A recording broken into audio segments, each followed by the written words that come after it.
বাংলার রাজনীতিতে বিরোধীদের কি করুণ অবস্থা। একদিকের বিরোধীরা কোটি কোটি টাকার বিনিময়ে আসন বিক্রি করছেন অভিযোগ, প্রতিদিন চলছে তাদের গুতোগুতি, দিকে দিকে জ্বলছে টায়ার, চলছে পার্টি অফিস ভাঙা। আরেকজন বিরোধীদের তো এত বন্ধু যে আসন সংখ্যায় তারা রফা করতে পারছেন না, তাই আর নতুন করে প্রার্থী ঘোষণা করতে পারছেন না। অন্যদিকে দিদির সরকার মামাটি মানুষের মমতা ব্যানার্জির নেতৃত্বে গড়ে চলেছে উন্নয়নের প্রতিজ্ঞা। মহিলাদের স্বনির্ভর করার জন্য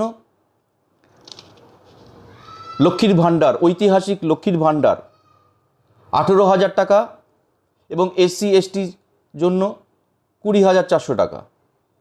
এছাড়া রয়েছে যুবসাথীর জন্য 18,000 টাকা, সঙ্গে কর্মসংস্থানের গ্যারান্টি। স্কুল কলেজের পরিকাঠামো উন্নয়ন এবং স্মার্ট ক্লাস শুরু করার পরিকল্পনা। চতুর্থবার